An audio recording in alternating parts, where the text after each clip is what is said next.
E aí, pessoal, bem-vindos a mais uma videoaula sobre sistemas circulatórios. Então, nesse vídeo a gente vai dar continuidade ao nosso papo sobre a diversidade dos sistemas circulatórios, mais especificamente vamos começar a falar daqueles animais que têm um sistema circulatório, especializado. Entre os animais que apresentam o sistema circulatório especializado estão os anelídeos, Os anelídeos, como vocês devem lembrar, podem ser divididos em três grupos: poliqueta, oligoqueta e hirudinha. Então, a gente tem pequenas diferenças entre cada um desses grupos, mas o plano geral de circulação dos anelídeos ele é bem semelhante. E aí, esses animais, então, os biólogos evolucionistas, eles discutem, o surgimento aí do sistema circulatório especializado nesses organismos. Então, a maioria dos anelídeos apresenta sistema circulatório fechado, Então, a gente já vai começar a caracterizar aí o sistema circulatório fechado desses organismos e como é que ele se apresenta. No entanto, a gente vai ter algumas exceções. Então, todos os poliquetas circulam líquidos utilizando cílios ou contrações musculares. E aí, alguns desses poliquetas eles podem apresentar o sistema circulatório aberto ao invés de fechado. Mas a maioria dos nossos anelídeos ele vai apresentar vasos sanguíneos. E aí, um sistema circulatório de poliqueta, como vocês podem ver nessa imagem. E aí, nesses poliquetas, eles vão possuir um sistema circulatório aberto. Então, a gente tem a presença de vasos sanguíneos, mas a gente tem também uma pequena abertura. E aí, vejam que o líquido ele vai vazar para fora do sistema circulatório, não em todo o corpo do animal, mas apenas em algumas regiões específicas, Então, a gente tem aí o poliqueta, talvez, dentro do grupo dos anelídeos, os poliquetas sejam, assim, a maior exceção, aqueles que apresentam o sistema circulatório aberto. No entanto, são alguns poliquetas, certo? Não são todos. A maioria dos anelídeos vai ter o sistema circulatório fechado.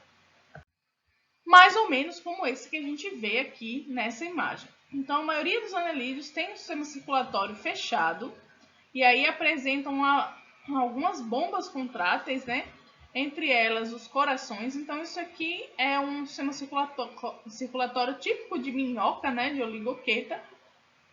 E aí a gente tem um vaso dorsal contrátil. Então, aqui, vaso dorsal. Esse vaso dorsal ele vai ser contrátil, então esse vaso contrátil ele vai impulsionar o sangue através dos vasos sanguíneos. A gente tem alguns vasos conectivos que vão ligar o vaso dorsal ao vaso ventral. E, além disso, a gente tem corações tubulares, isso mesmo, múltiplos corações, não é apenas um. Então, a gente tem vários corações tubulares aí bombeando o sangue através do corpo desses animais. E aí vejam que a gente vai ter aí, ao longo de todo o corpo, esses corações tubulares dispersos, certo? Nos vários segmentos aí dos anelídeos. Depois dos anelídeos, a gente tem que falar um pouquinho sobre os moluscos. Então, os moluscos eles vão apresentar sistemas circulatórios muito diversos. Se a gente olhar para os moluscos, a gente já vê que eles são um grupo diverso. Então, a gente tem diversas formas de moluscos, desde moluscos bivalves até os cefalópodes, A gente tem aí formas muito diversas do corpo dos moluscos. E assim como eles têm o corpo diverso, sua morfologia diversa, a gente vai encontrar também sistemas circulatórios muito diversos nesses animais. Aqui a gente tem um plano geral de como é que é um sistema circulatório de molusco. Então, a maioria dos moluscos, incluindo aí os bivalves, eles vão apresentar um sistema circulatório aberto. Então, nesses moluscos a gente tem um coração e a gente tem alguns vasos sanguíneos, certo? E a gente tem aqui a hemocele.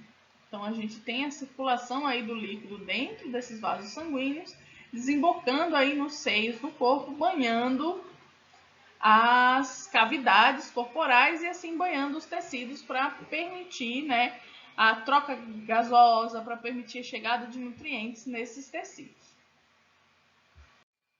Já os moluscos cefalópodes, eles vão apresentar um sistema circulatório diferente das demais classes de molusco. Então, os cefalópodes eles são aí o único grupo de moluscos que apresenta um sistema circulatório completamente fechado, né? Para quem não lembra quem são os cefalópodes, temos aqui dois exemplos, né? O polvo e a lula, que fazem parte desse grupo de moluscos. Então, todos os moluscos vão apresentar um coração como forma de bomba contrátil. Isso vai ser verdade também nos cefalópodes. E a maioria deles vai ter, no mínimo, alguns vasos sanguíneos. Porém, os cefalópodes eles vão apresentar mais vasos sanguíneos mais ramificados e um sistema circulatório completamente fechado, ou seja, o sangue ele não vai fluir para fora desses vasos. Então, aqui nessa imagem, vocês conseguem ver aí o plano circulatório do cefalópode, né? Como é que é um esquema aí da circulação do cefalópode. Então, primeiro vamos ver aqui, né? Essa é uma lula. E aí, vamos ver onde ficam os corações. Então, os cefalópodes, eles apresentam 3 corações. Não apenas um, hein? São 3 corações que tem aí as lulas e os polvos. Então, a gente tem um coração sistêmico e 2 corações chamados corações branquiais. Então, o coração sistêmico, como vocês devem estar imaginando, ele vai bombear o sangue, né, o líquido circulatório, para os tecidos corporais, enquanto os corações branquiais vão bombear esse líquido para as brânquias. Então, a circulação nos cefalópodes vai acontecer da seguinte maneira. Então, ó, vamos imaginar que o líquido está voltando aqui dos tecidos, certo? Desoxigenado, por exemplo, aí ele vem circulando e vai chegar lá nos corações branquiais. Chegando nos corações branquiais, ele vai ser bombeado até as brânquias. Das brânquias, esse sangue lá nas brânquias ele vai ser oxigenado, né? Vai ocorrer a troca gasosa e ele vai seguir através dos vasos até o coração sistêmico. O coração sistêmico, então, vai bombear esse sangue de volta para os tecidos corporais e assim reinicia, né, o ciclo dos tecidos corporais para os corações branquiais, dos corações branquiais para as brâncas, da brânquia para o coração sistêmico e por aí vai. Acredita-se que esse sistema circulatório que a gente vê nos cefalópodes como um sistema circulatório fechado, ele tem evoluído a partir de um sistema circulatório aberto, já que todos os demais grupos de molusco apresentam um sistema circulatório aberto, né? Pelo princípio da parcimônia, a gente pensa que o ancestral aí dos cefalópodes, ele também tinha, né, um sistema circulatório aberto em comum com as outras classes de molusco e depois, né, houve essa diferenciação, né, que deu origem aí, né, ao grupo dos cefalópodes, e nesse ancestral houve a diferenciação para um sistema circulatório fechado. Bom, pessoal, eu espero que vocês tenham gostado de saber um pouco mais aí sobre o sistema circulatório dos moluscos e dos anelídeos. Não deixem de assistir a próxima videoaula para continuar, né, desvendando aí a diversidade dos sistemas circulatórios dos animais. Até mais!